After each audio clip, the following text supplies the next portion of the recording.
السلام علیکم، میں ہوں اقرا مہر، میرے چینل پر خوش آمدید۔ مریض عشق قسط نمبر 7۔ حاتم سیال اسٹڈی روم سے باہر آئے تو مجتبیٰ تیزی سے سیڑھیاں اترتا نظر آیا۔ وہ باہر کی طرف بڑھا تو حاتم سیال نے اسے آواز دے کر روکا۔ مجتبیٰ! حاتم سیال کی آواز پر اس کے تیزی سے چلتے قدم تھمے۔ کہاں جا رہے ہو اس وقت؟ مجتبیٰ ان کی طرف مڑا تو حاتم سیال اس کی سرخ آنکھوں کو دیکھ کر چونکے۔ باہر جا رہا ہوں، کچھ دیر میں واپس آ جاؤں گا۔ مجتبیٰ ہاتھ میں پکڑی بائک کی چابی پر گرفت مضبوط کرتا بولا۔ بلیک پینٹ شرٹ میں بال ماتھے پر بکھرے ہوئے تھے، سرخ آنکھیں، ضبط سے بھینچے ہوئے جبڑے، ہاتھوں کی مٹھیاں اس قدر زور سے بھینچ رکھی تھیں کہ ہاتھوں کی رگیں ابھر کر واضح ہو رہی تھیں۔ اس کی حالت دیکھ کر حاتم سیال نے کچھ بھی مزید پوچھے بغیر سر ہلا کر اسے جانے کی اجازت دی تو مجتبیٰ فوراً سے باہر نکل گیا۔ کن راہوں پہ چل نکلے ہو شہزادے؟ تمہاری ماں تمہارے ساتھ ساتھ مجھے بھی سولی پر لٹکا دے گی۔ حاتم سیال گہرا سانس بھر کر بولے۔ وہ بائک ہواؤں میں اڑا رہا تھا۔ سپیڈ اس قدر تیز تھی کہ دیکھنے والوں کو شدید ایکسیڈنٹ ہونے کا خوف لاحق ہو رہا تھا، لیکن وہ ہر چیز سے بے پرواہ، زندگی داؤ پر لگائے ہوئے تھا۔ مجتبیٰ نے جس سپیڈ سے بائک اس کے پاس لا کر روکی، ایک لمحے کو تو اس کا بھی دل دہل گیا۔ تو مجھے کسی دن گھر والوں سے جوتیاں پڑوا کر ہی سکون لے گا، ارحام تپ کر بولا۔ یہ روڈ کافی سنسان تھا، اندھیروں سے گھرا ہوا۔ یہ جگہ شہر سے تھوڑی اونچائی پر تھی۔ سامنے ہی لوہے کی باڑ لگی ہوئی تھی جس سے آگے روشنیوں سے بھرا شہر دکھائی دیتا تھا۔ یہاں میری زندگی سے سکون ختم ہو رہا ہے اور تجھے اپنی پڑی ہوئی ہے۔ مجتبیٰ ہیلمٹ اتار کر بائک پر پٹکتا بولا۔ کیا ہوا ہے؟ کیا پھر شنکر آنٹی کے درمیان کوئی لڑائی ہوئی ہے؟ ارحام اس کی سرخ گرے آنکھوں سے یہی اندازہ لگا سکا۔ جو ہوا ہے اس سے تو بہتر تھا ان کی لڑائی ہی ہو جاتی۔ ارحام کو لگا اس نے کچھ غلط سن لیا ہے۔ مجھے لگتا ہے تیرے دماغ پر اثر ہو گیا ہے۔ اسے مجتبیٰ کی ذہنی حالت پر شبہ سا ہوا۔ اثر تو واقعی اس کا ہو گیا ہے۔ مجتبیٰ سامنے لگی لوہے کی باڑ کے پاس کھڑا ہوتا بڑبڑایا۔ کس کا؟ ارحام نے ناسمجھی سے پوچھا۔ اس سے آنکھوں والی ساحرہ کا۔ مجتبیٰ آسمان کی طرف چہرہ اٹھائے گہرے بادلوں کو دیکھ کر بولا تو ارحام کی آنکھیں بے یقینی سے پھیلیں۔ مجتبیٰ اور کسی لڑکی کی بات کرے، پاک انڈیا کی جنگ ہو سکتی تھی، لیکن مجتبیٰ کی یہ حالت کسی لڑکی کی وجہ سے ہوئی ہو، ماننا ناممکن تھا۔ میرے خیال سے تو اس وقت مذاق کے موڈ میں ہے، ارحام نے مہم سی امید سے پوچھا۔ اس کے لیے رشتہ آیا ہے؟ مجتبیٰ اس کی بات نظر انداز کرتا بولا۔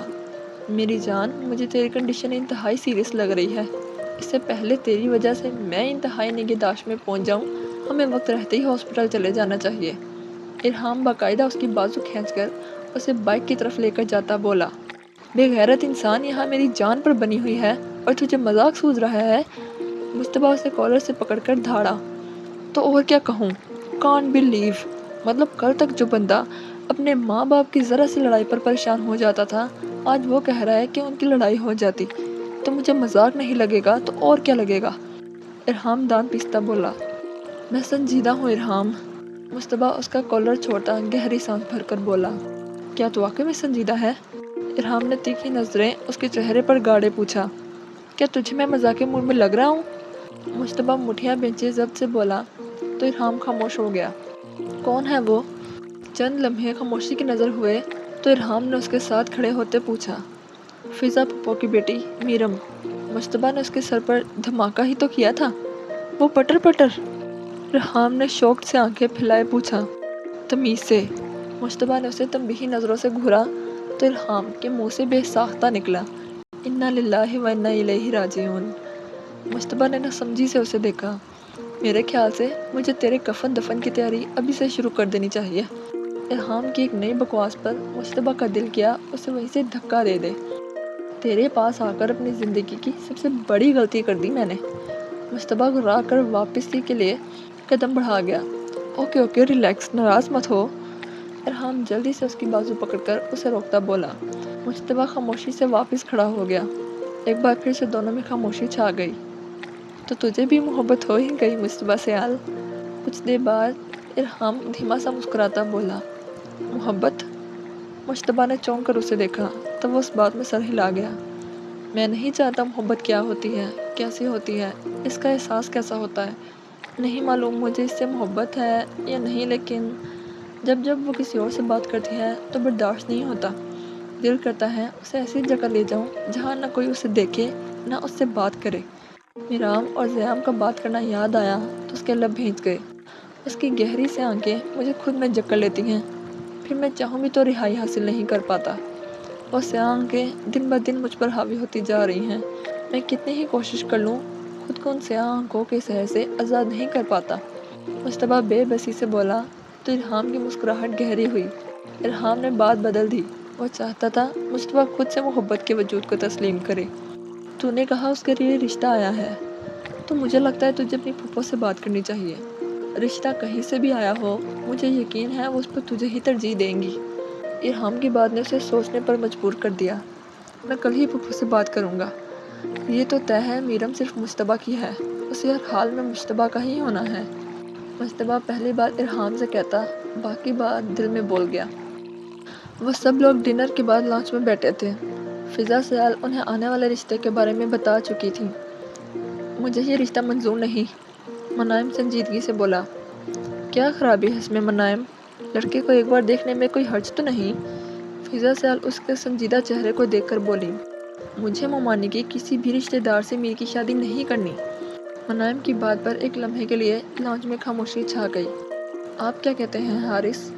فضا سیال نے تب سے خاموش بیٹھے حارث سیال سے پوچھا۔ میں بھی آپ کی بات سے متفق ہوں فضا، ایک بار لڑکے کو دیکھ لینا چاہیے۔ حارث سیال کی بات پر میرام نے نچلا ہونٹ دانتوں تلے دبائے منائم کے تاثرات کو بغور دیکھا۔ جب مجھے وہاں میر کا رشتہ کرنا ہی نہیں ہے تو کیوں دیکھے لڑکا؟ منائم کا چہرہ ضبط سے سرخ پڑنے لگا۔ ہم لڑکے کو دیکھے یا پرکھے بغیر تھوڑی نہ ہاں کریں گے، پہلے اس کے متعلق ساری معلومات نکلوائیں گے، اسے دیکھیں گے، پھر ہی کوئی فیصلہ کریں گے۔ حارث سیال کے ساتھ بیٹھی ہنیا کبھی انہیں دیکھتی کبھی منائم کو۔ جب آپ لوگوں کی نظر میں میری بات کی کوئی اہمیت ہی نہیں تو میرا کچھ بھی کہنا فضول ہے۔ آپ لوگوں کے جو دل میں آتا ہے وہ کریں۔ منائم لب بھیجے سرخ چہرہ لیے اپنے کمرے میں چلا گیا۔ میرام نے بے چینی سے سیڑھیاں چڑھتے منائم کو دیکھا۔ تم کیا کہتی ہو میرو؟ حارث سیال کا رخ میرام کی طرف ہوا۔ میں کیا کہہ سکتی ہوں بابا، لیکن آپ جانتے ہیں میرے لیے نائم کتنی اہمیت رکھتا ہے۔ میرام نے پھر سے سیڑھیوں کی طرف دیکھا۔ میری خوشی میں نائم کی خوشی شامل نہیں ہوگی تو مجھے بھی ایسی خوشی نہیں چاہیے۔ میرام کہہ کر اٹھتی سیڑھیاں چڑھ گئی۔ کیا کروں میں ان دونوں کا؟ فضا سیال اپنا سر پکڑ کر رہ گئی۔ مصطبیٰ آفس سے واپس آیا تو حاتم سیال کہیں جانے کے لیے تیار نظر آئے۔ مصطبیٰ ہال میں موجود صوفے پر ہی بیٹھ گیا۔ کیا کہیں جا رہے ہیں بابا؟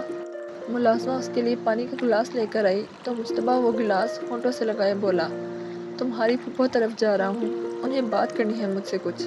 حاتم سیال موبائل پر مصروف بولے، آپ 5 منٹ رکیں، میں فریش ہو کر آتا ہوں، پھر دونوں ساتھ چلتے ہیں۔ مصطبیٰ صوفے سے اٹھتا بولا۔ حاتم سیال نے چنبے سے اسے دیکھا، پھر بغیر کچھ کہے سر اس بات میں ہی لا گئے۔ آپ کو کیا لگتا ہے کیا بات کریں گی پھوپھو آپ سے؟ فرحان نے ان کے ساتھ صوفے پر بیٹھتے ہوئے پوچھا۔